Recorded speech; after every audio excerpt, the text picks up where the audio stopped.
It's another day. It is warmer today. There you go. And I'm going to get a fire lit. So I had a go clearing ash out from there. Can you see it? What if I do this button? See that? There we go. You can have a look at my hand as well. There you go. That got some interest in the last few videos, so pop that in there. Bit of aluminium as well to oxidise and protect the flue. I should get some copper sulphate. You can get tubs of copper sulphate powder.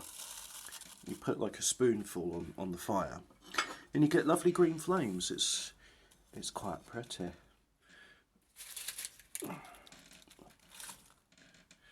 Put some organic matter over there, like so.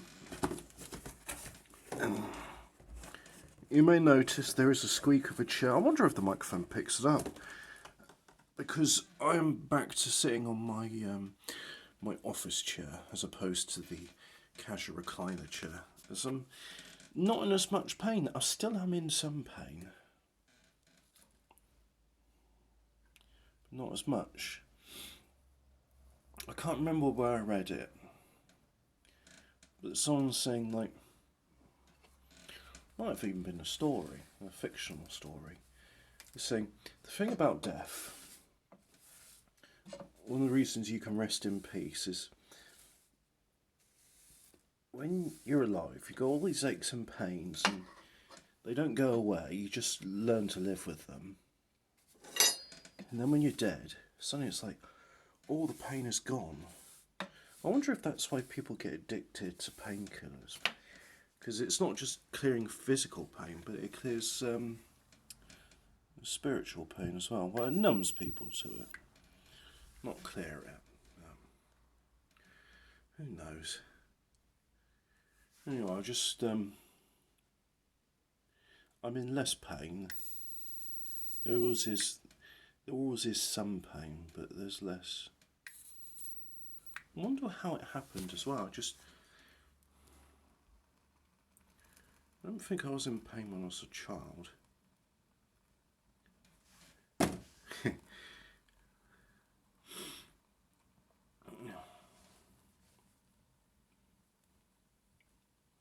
Remember doing this walk with my granddad where we went from the village I was living in to the next village over, so I wanted to see the shops. We had a nice walk down the canal, and I was full of hope and got to the shops, was disappointed, walked back, and on the walk back we walked on the road because it was he decided, and he said it was a better route. And then my legs got all tired and I was just like, I don't want to walk anymore. So for 2/3 of that journey he gave me a piggyback on the way back, and that was one of the things before he passed I used to talk to him about.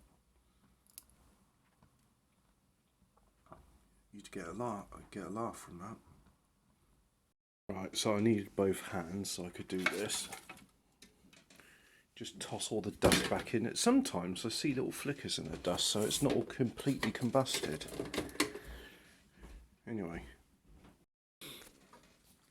Right.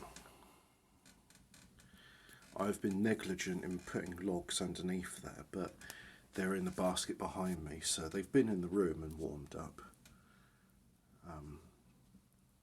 Mind you, it's not really a case of warmth, it's just they need to be ventilated, and they're out of the damp here, so I assume that's done what it needs to do.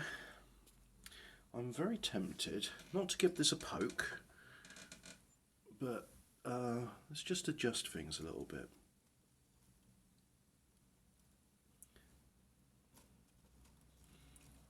It's almost like when cooking, where you do things that are unnecessary, and it's like, did you really need to do that? It's like, no, but it makes me feel like I'm doing something, like I'm part of the process.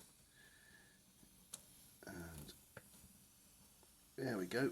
There's that damp wood hissing away, which is nice.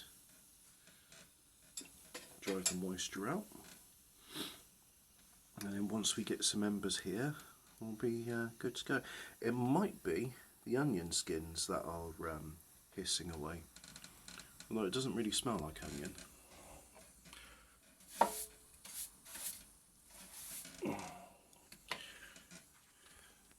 Dare I show you what leads up there? Come on, let's have a look. A lot of cobwebs. I mean, it's out of sight and out of mind, so I never clean up there. Plus, I've always got a feeling that the cobwebs prevent the dust and stuff from falling down, so I'm quite happy to keep it. But yeah, that's what's up there. There we go. Look at that. It's cosy, isn't it? The spiders are well behaved. They leave me alone. The only thing I wonder about that is just that it must get awfully hot out there. I imagine those cobwebs are spun when the fire's not in use, like in the spring and summer months. Yeah. Anyway, let's close the door on this, and that will look at that. Right, see, not very lively. As soon as I close the door, oh, it's like a blast furnace. In fact, it's a very similar principle to a blast furnace. But by having the door mostly closed, it really does create a wind tunnel effect. So we'll get those bits of kindling nice and hot. And I'll just lean back in the chair and get a log.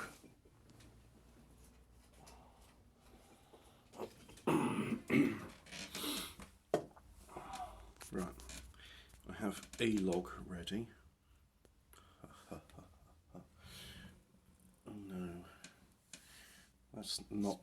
that's not a joke. No need to laugh then. Anyway, put that in there. Right, and there we go. Oh yeah. Open up the vents so it gets lots of air. And then, once I'm happy with it, look at that. Do you see the, I don't think I need the torch anymore, let's turn it off. Do you see down there, that's the firelighter. Oh, look at it. It's like plasma or something. Magical. It is magic. You put a spark to some kindling, it bursts into flames, and or smoke, then fire. And then you got heat, and from heat you've got everything you need in the world. You can heat up some rocks until metal flows out of them. You can bash the metal and turn it into various tools. And then from those tools you can make civilization. And even if on a modern space age, year of our Lord 2022 Anno Domini, we're still using fire.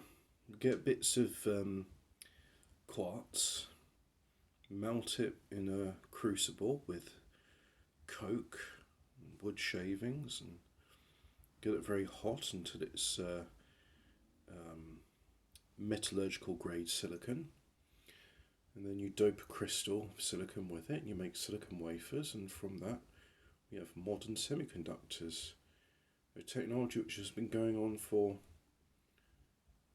since the 1960s, if not long. Yeah, around about the 1960s.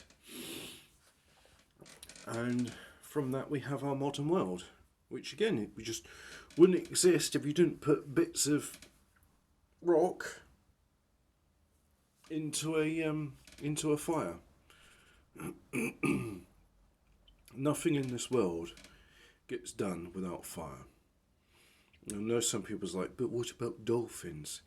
Yeah, dolphins, as far as I know, haven't made any tours.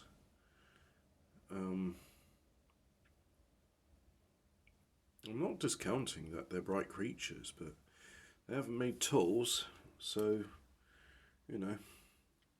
I do like the science fiction where they're like, oh, well, dolphins swim in the sea, so what if we make them navigators in a spaceship? Because their brains are better suited for navigation. I remember seeing this other science fiction series, it was like saying, well, elephants are fairly smart. What if we uplifted those and made them part of a terrestrial Terran Federation?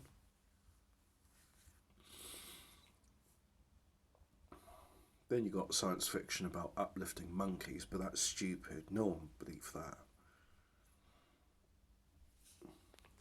And certainly no major actors like Charlton Heston would star in a movie about intelligent monkeys. I mean, what a ridiculous premise. I mean, next I'll be having one about psychopathic birds chasing people to their death. Or one about a car that drives itself and talks to people. Actually, I could go for that.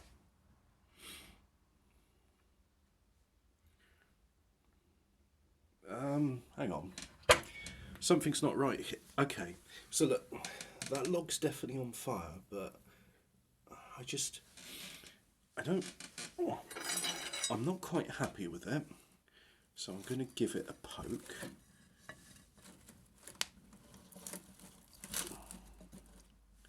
Look at that. Who needs chopsticks when you've got a poker? How's that for some manual dexterity?